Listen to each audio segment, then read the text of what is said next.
Olá, pessoal. Vamos tratar hoje da nossa terceira aula do cursinho, aula gravada. E o tema vai ser sobre os protozoários e as parasitoses, tá?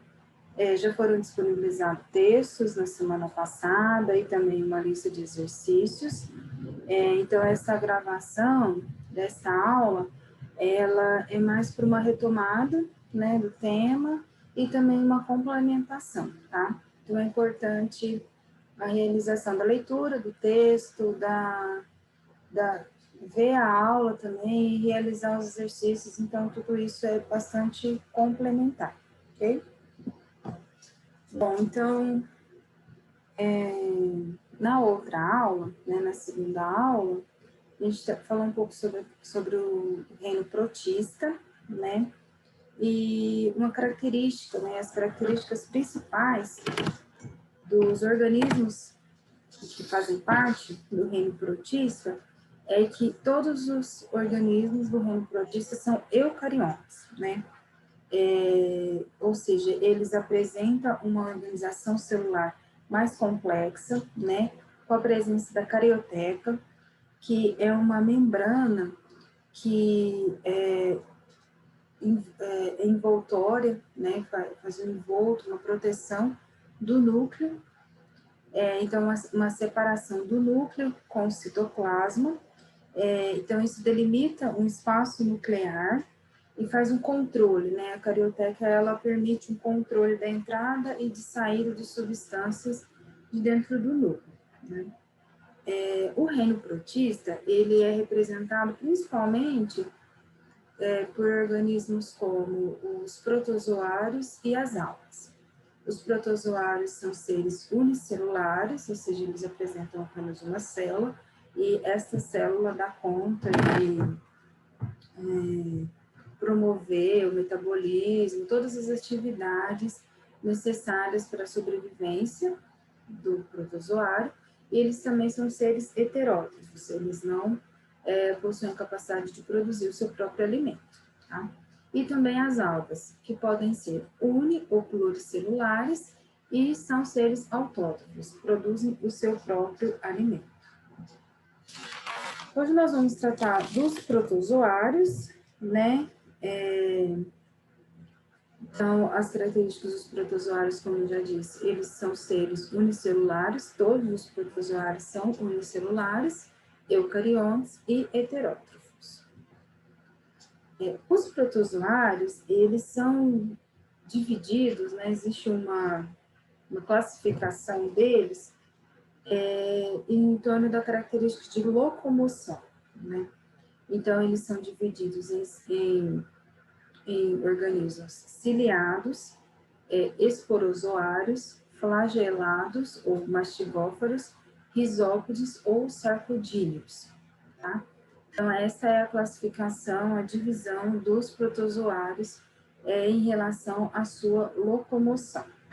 Aqui eu coloquei um exemplo, uma figura, né, para dar uma imagem um pouco de como que ocorre essa locomoção, né? Como que pode ser dividido o reino dos protozoários, como que essa classe dos protozoários pode ser dividida por meio da sua locomoção.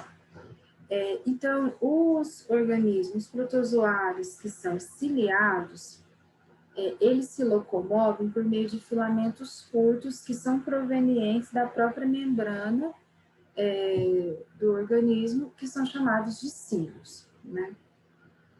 Os esporozoários, eles não possuem uma estrutura especializada para locomoção. Então, por isso, eles são parasitas, né? Eles são obrigatoriamente parasitas. Então, eles só conseguem se locomover através, passando de um hospedeiro para o outro, tá?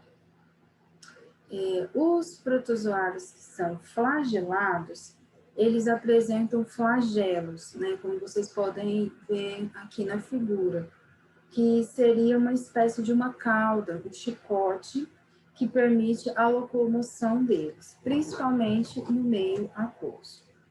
Os protozoários pertencentes classificação dos risópodes, né?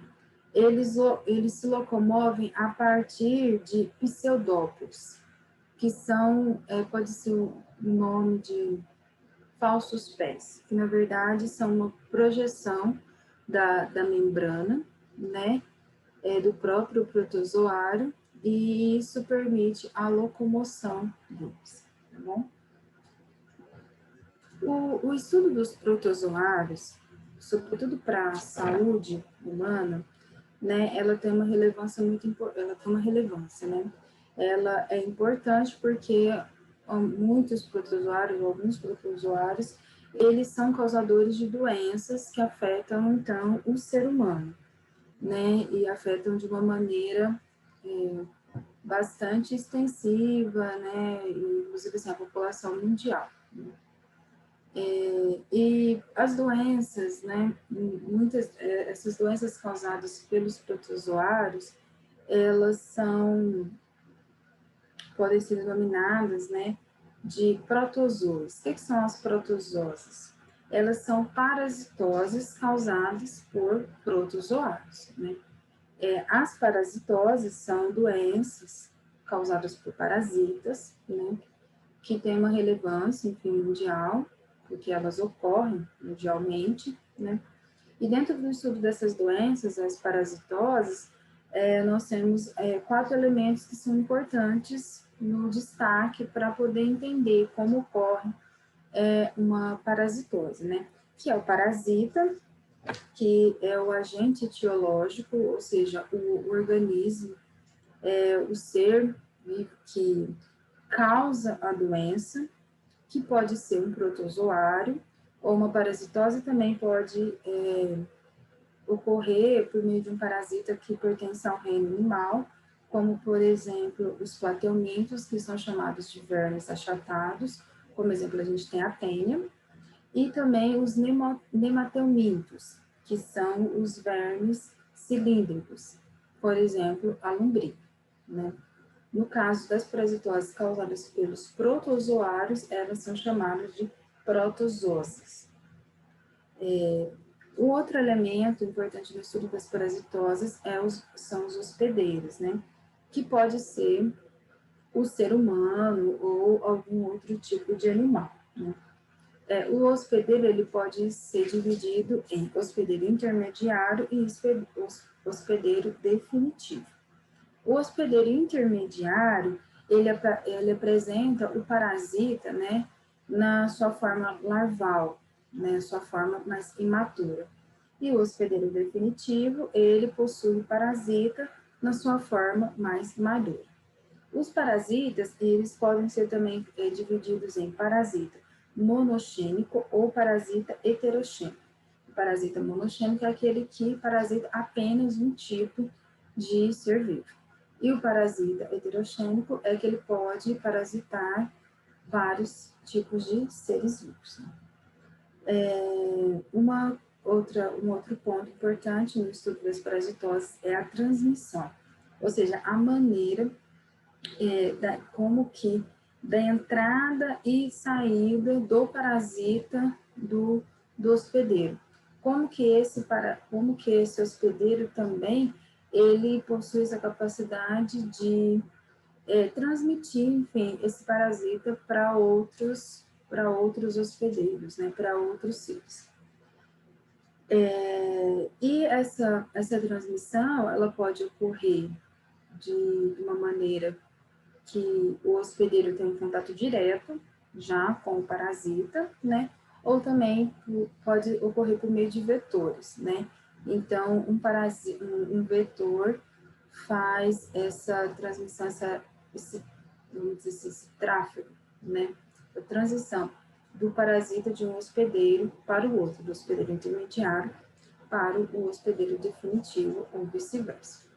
E um outro elemento importante no estudo, no entendimento das parasitoses, é a profilaxia, ou seja, são as maneiras, o modo como que a gente pode evitar quebrar esse ciclo de transmissão, né?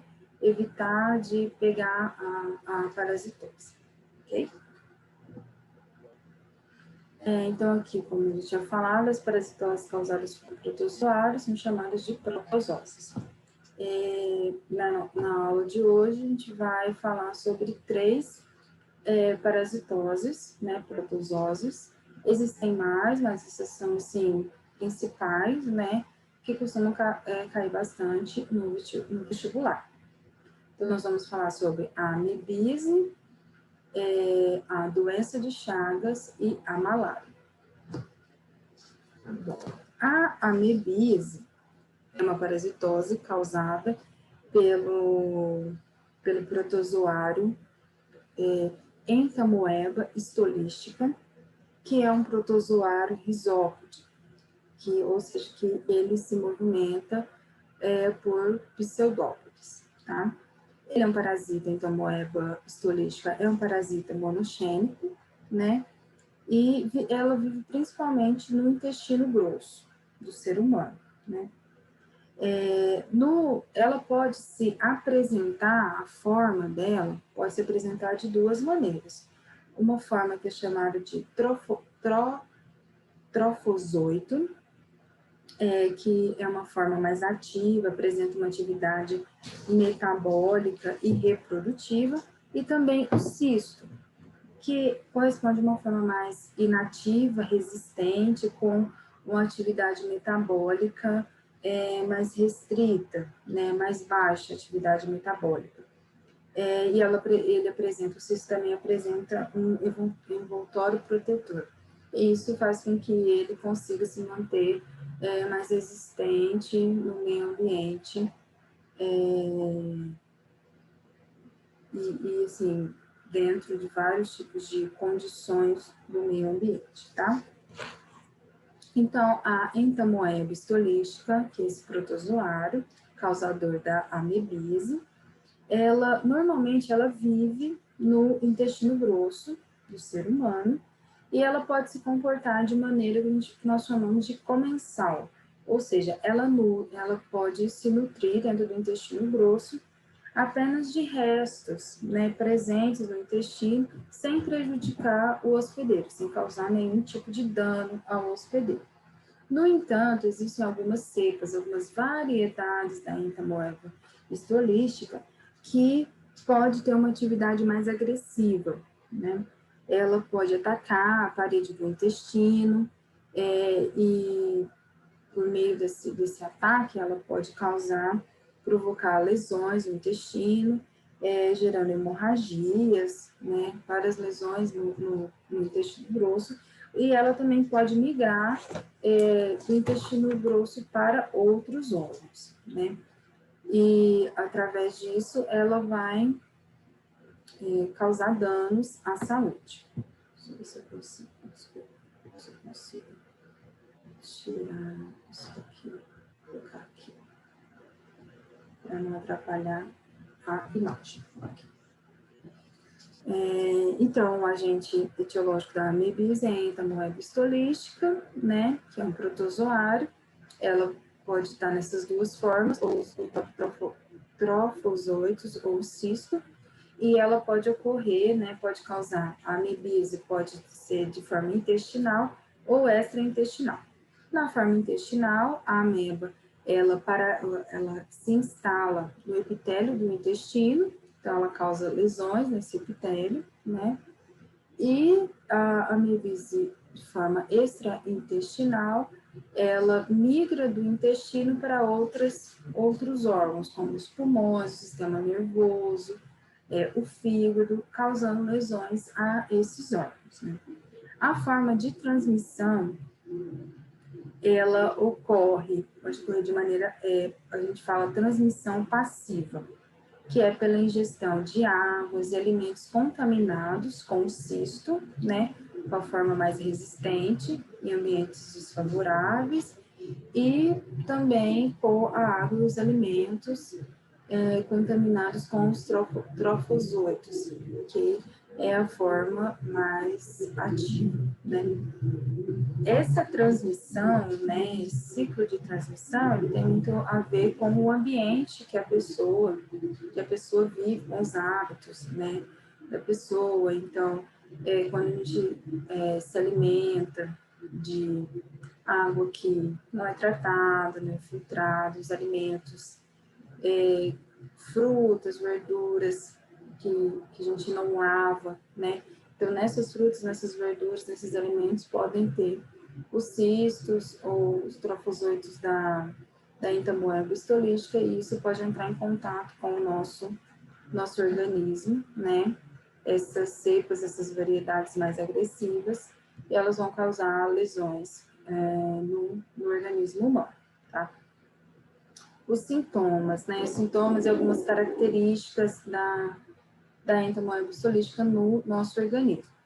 Então, no caso da amebise intestinal, ela pode causar diarreia, como eu disse, ela causa lesões no epitélio do intestino, causando hemorragias. Então, essas fezes, elas geralmente vêm acompanhadas de sangue, dor abdominal e febre, né? A amebise extraintestinal, ela causa lesões no fígado, nos pulmões e no sistema nervoso central. A profilaxia, que é o que nós chamamos das maneiras de se evitar essa contaminação, de quebrar esse ciclo de contaminação, seria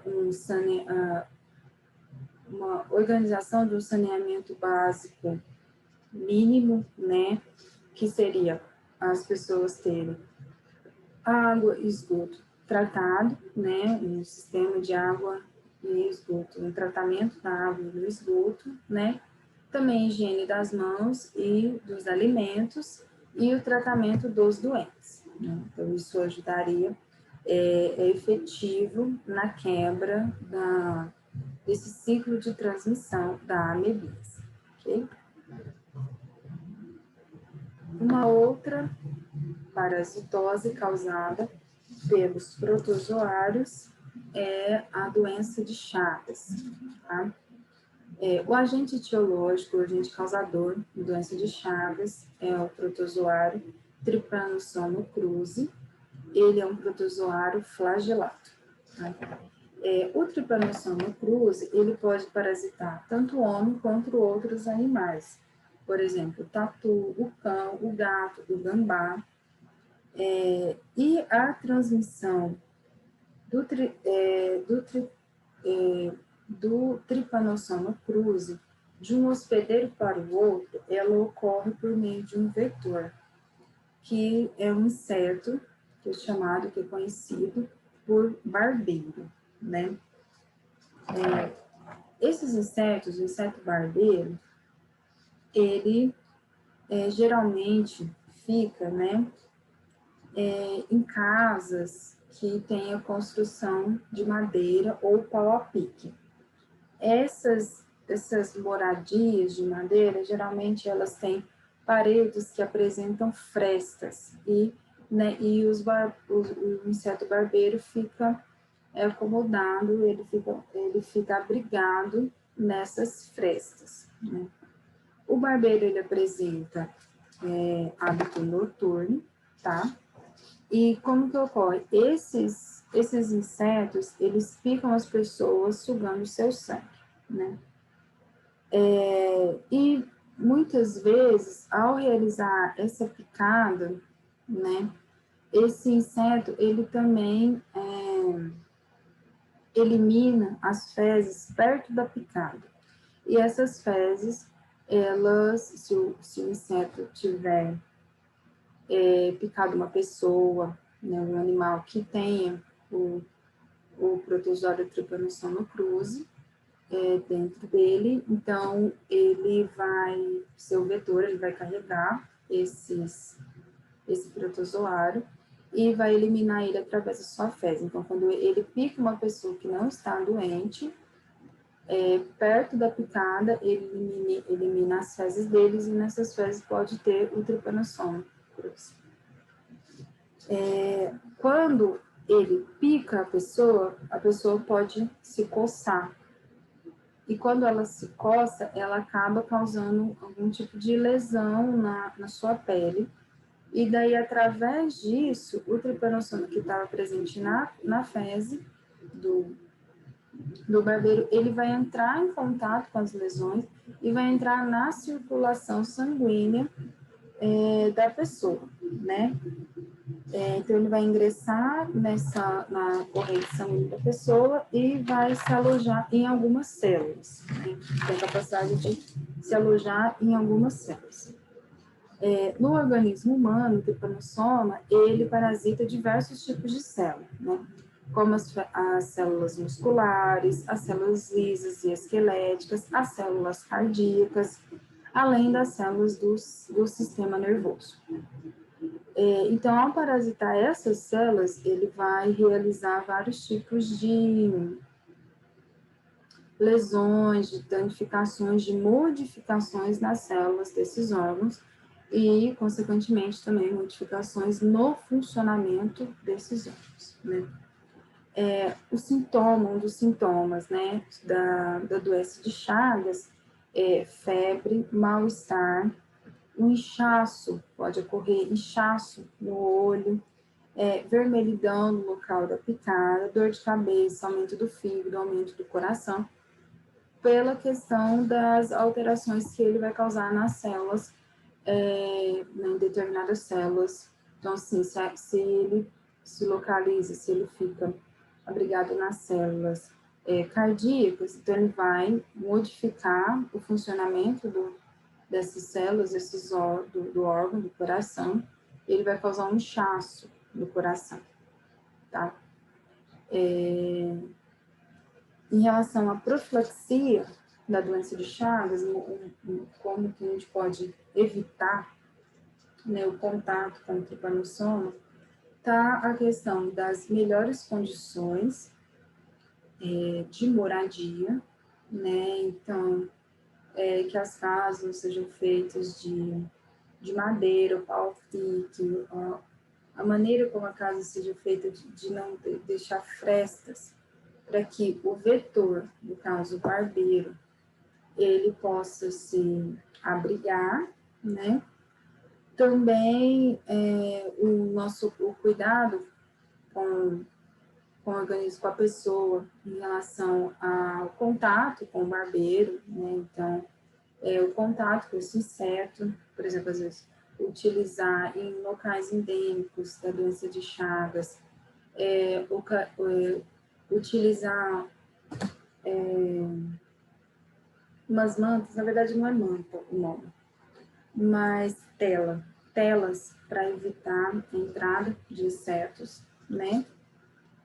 E o tratamento dos contaminados também, né? Então, a pessoa que percebe que tem a doença, muitas vezes o tripanossoma ele pode ficar alojado no organismo da pessoa de uma maneira inativa, né? E a pessoa vai desenvolver os sintomas com o decorrer da idade. Por exemplo, tem pessoas mais velhas que vão ao médico por conta de sintomas do coração, então taquicardia, dificuldade para respirar, né?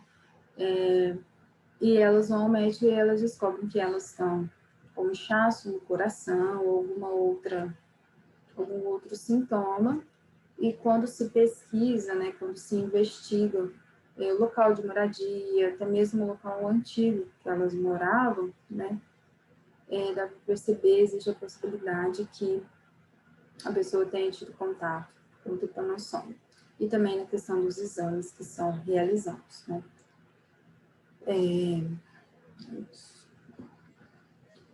Bom, a próxima parasitose, deixa eu ver se eu consigo tirar o vídeo aqui. É a malária. A malária, o agente etiológico causador da doença malária é o plasmódio, que é um esporozoário, né? O plasmódio, ele pode se desenvolver no interior de 2 hospedeiros, né? Então, ele apresenta o hospedeiro intermediário e o hospedeiro definitivo. O hospedeiro intermediário do plasmódio é o homem, então ele apresenta a fase larval, né? Mas imatura do plasmódio, e também nessa fase, essa fase larval, ela apresenta uma reprodução assexuada, então o hospedeiro intermediário é aquele que também apresenta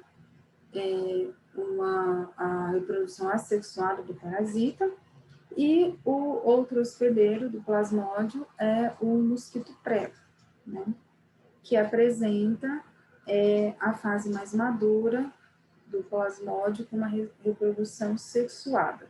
A reprodução sexuada que ocorre no mosquito prego do plasmódio, deste parasita, é chamada de esporogania.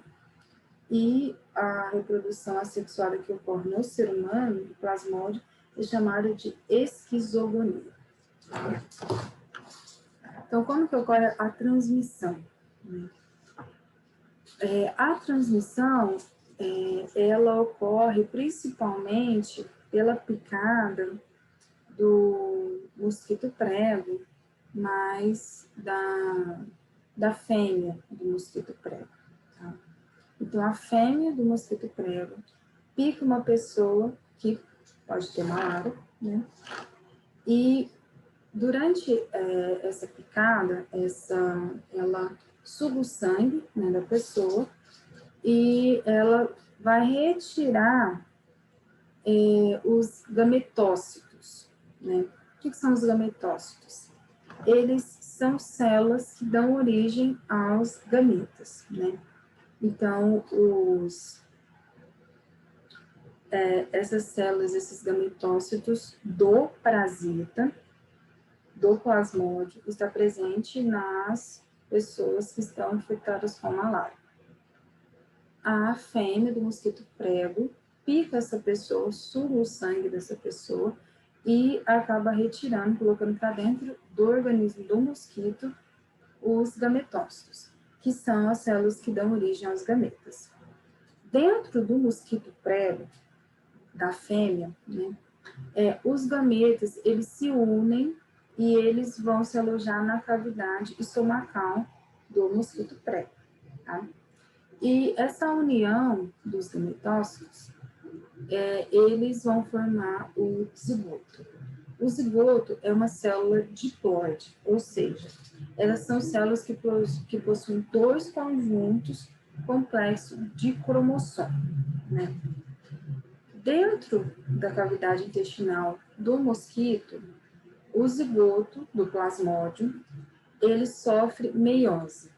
A meiose é um tipo de divisão celular que reduz o número de cromossomos pela metade.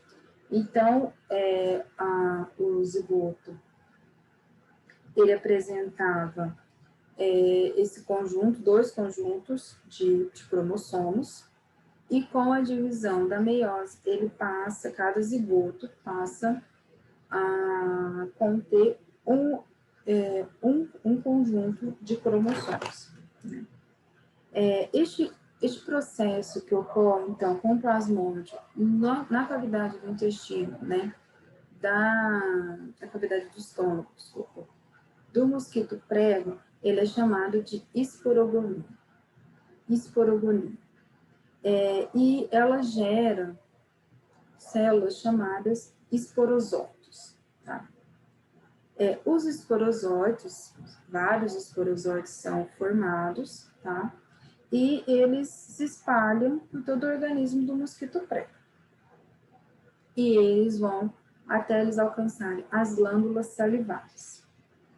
Quando a fêmea do mosquito prego, que está parasitada, né, está com os esporozóitos do plasmódio, ela pica uma outra pessoa, uma pessoa que até então não estava doente, né? Ela, ao picar a pessoa, ela também elimina a saliva dela no momento da picada. Então, ao eliminar essas salivas, e essa saliva está contendo esporozóitos, esses esporozóitos, eles vão penetrar na circulação do ser humano, tá? Os esporozóitos, então, eles atingem a circulação do ser humano. E eles vão se instalar nas células do fígado, é o principal local onde eles se instalam. Nas células do fígado, eles vão passar, os esporozóides vão passar por um processo de reprodução assexuada, tá? Esse processo de produção é chamado de esquizogonia. E eles vão gerar células chamadas de merosóitos. Essas células do merosóitos, né, elas vão se multiplicar, né, e elas vão passar das células do fígado para a circulação sanguínea novamente. Quando elas passam para a circulação sanguínea, elas atingem as hemácias. As hemácias são as células vermelhas, né, do sangue, e elas são responsáveis pelo tráfego, né, por carregar o oxigênio na circulação sanguínea. Quando os merosóitos, eles se instalam nas hemácias, eles vão causar a ruptura da hemácia, né? E essa ruptura das hemácias, elas ocorrem em ciclos regulares, né? Ciclos regulares e ciclos sincronizados, né? Essa ruptura, então, ela vai provocar a liberação de substâncias pirogênicas, ou seja, são substâncias que promovem a indução da febre, né?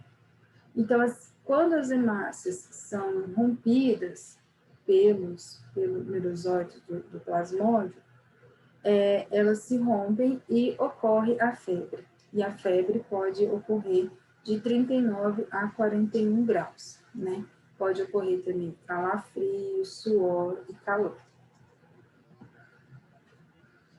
Essa questão da febre, né, da ruptura das hemácias, a maneira como ela vai ocorrer, o tempo, esse ciclo, né, porque como eu disse, são ciclos regulares, né, são ciclos regulares e sincronizados de quebra, de ruptura das hemácias. Esse ciclo, ele ocorre, o tempo desse ciclo ocorre de acordo com a espécie do plasmódio, a espécie do protozoário, né? Cada espécie, né, que são 4 espécies, que podem causar malaria humana, né, elas fazem com que essa ruptura da hemoglobina ocorra e a febre ocorra. Então, por exemplo, se a pessoa está infectada com plasmódio falciparum, ela vai ter a febre que a gente chama, sintoma da febre que a gente chama de febre terçã maligna, que ela ocorre de 48 horas. Então, de 48 horas a 48 horas, a pessoa vai ter uma febre, que vai de 39 a 41 graus. Se ela tiver com a plasmódio vivax, também, nós chamamos de febre terçã benigna, e cada espécie dela também vai ocorrer sintomas diferentes e lesões diferentes também no ser humano, né? A plasmódio malari, ele ocasiona a febre partã benigna, e o plasmódio ovale é a febre terçã benigna, tá bom? Então, existe os sintomas da febre, ela varia de acordo com a espécie do protozoário, e isso também, a investigação dos sintomas também vai poder ajudar, além do exame, né, dos exames laboratoriais, a descobrir qual tipo de espécie que a pessoa está parasitada, né? Isso vai ajudar na escolha do melhor tratamento. Tá? Eu coloquei aqui alguns sintomas da malária, também são sintomas assim persistentes, né? E para vocês verem como que ao cair na circulação sanguínea, o plasmódio, ele pode parasitar, né, pode se alojar em várias partes do corpo humano, vários órgãos, e dentro desses órgãos ele vai causar modificações, e essas modificações vão ser mostradas através desses sinais, né, dos sintomas. Então, os sintomas da malária pode ser dor de cabeça, geralmente uma dor de cabeça forte, né? Febre, falta de apetite, muscular, em relação ao sistema muscular, um cansaço, uma dor nos músculos, uma dor nas costas, pele, a pessoa pode ter um suor, uma palidez, que geralmente também está relacionado bastante à febre, né? Pode ocorrer tosse seca, o fígado pode ficar inchado, né? E outros sintomas também são a náusea e o vômito, né? Existe tratamento para malária, né? Algumas medicações que já são utilizadas para malária. Então, assim, em relação à profilaxia, ou seja, de como a gente pode prevenir, né, a malária,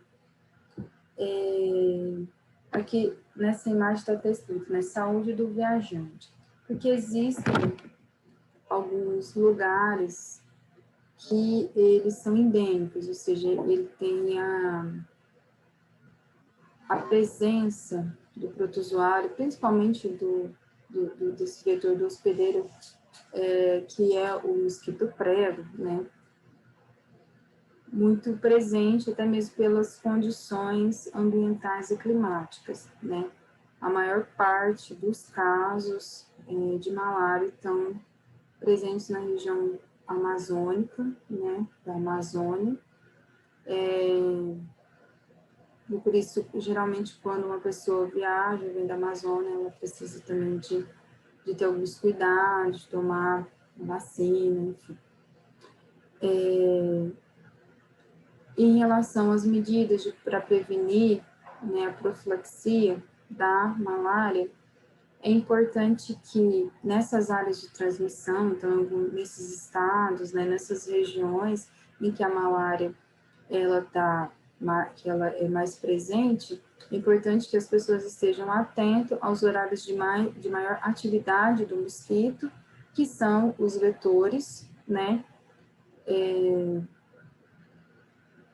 são, na verdade, um hospedeiro intermediário, né, que são aquele que permite também a transmissão da malária de uma pessoa para outra. Geralmente, o mosquito prego, ele tem um hábito de vida mais noturno também. Então, principalmente tem que estar atento mais ao amanhecer no pôr do sol. Utilizar roupas claras, de manga longa, durante atividades de exposição, né?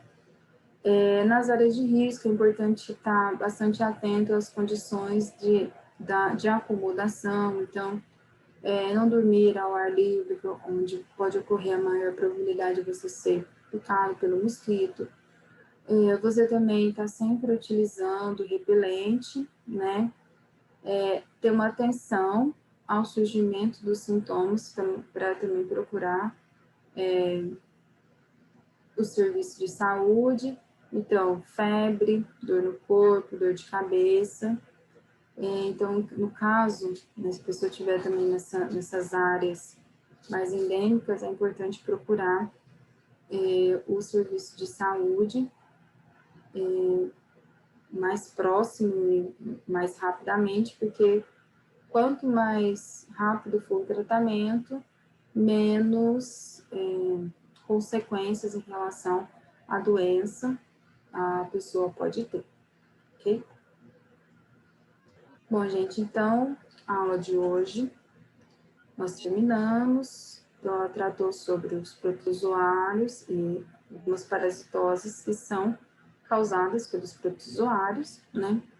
Como eu disse, nós tratamos hoje sobre a anebise, doenças de Chagas e a malária. Não são as únicas doenças que são causadas por protozoários, existem outras, mas são as doenças que geralmente são mais faladas e acabam caindo mais no vestibular.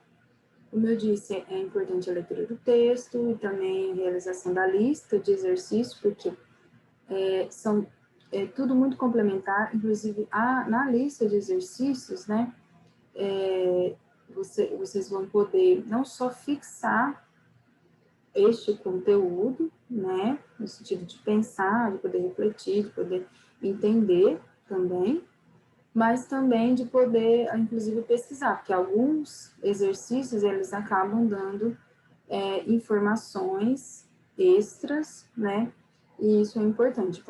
Em uma aula, né, gravada é impossível dar todas as informações, então, por isso que eu sempre digo que as aulas, os textos e exercícios são sempre complementares, é importante fazer tudo para poder ajudar no aprendizado de vocês, ok? Então, até a próxima aula. Muito obrigada.